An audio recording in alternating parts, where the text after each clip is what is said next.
Достар, маған таңертеңгі сағат 10-дағы жарысқа дайындалу керек, ал мен болсам әлі жүрмін, видео түсіріп уже 5-6 видео түсіріп жатырмын, тағы да түсіріп тастайын.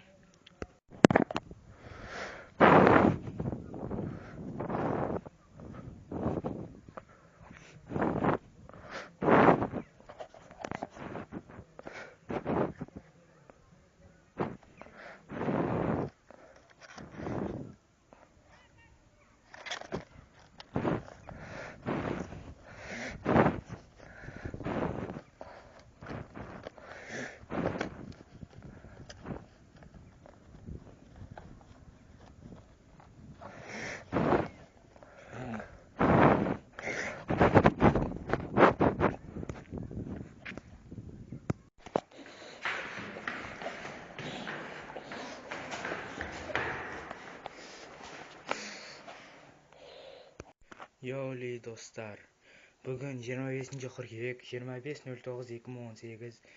Осы бір пластилинді мен сабаққа бара жатқан жолда сағат 2 кездерінде жолдан тауып алдым. Тапқан кезімде ол ес-түссіз бұлай жатқан еді. Мен оны аяқпен теуіп көрдім. Бұлай жатқан жерінен бұлай тірі ма деп сөйтсем, ішінде әлі пластилин бар екен. Мінекей, қазір көрсетемін. Бұның иесі кім екенін білмеймін, бірақ иесі таңертең оқиды, қазақ мектебінен екенін білемін. Себебі сабақтан келе жатқанда сумкасынан лақтырып жүрген.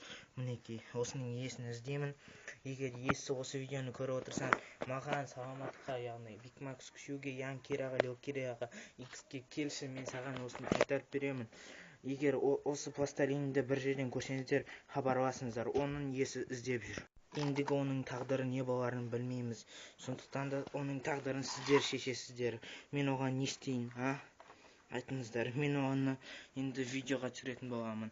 Бармысын бауырыңға апаратын боламын. Себебі оның үйін табуымыз керекпіз. Оның отбасы ол үшін алаңдап отыр.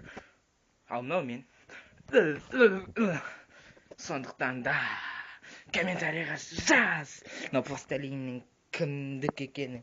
Себебі мен білмеймін, мынау пластилин серьезно кімдікі екенін. Мен лақтырғым келіп тұрған жоқ, себебі бұл да біреудің заты. Мен біреудің затын себебі не істеймін? Қалай айтады екен? Ой, носки-дишкеме сыйлаймын, себебі бұның да иесі бар. Иесін табамын да міндетті түрде апарып беремін иесіне.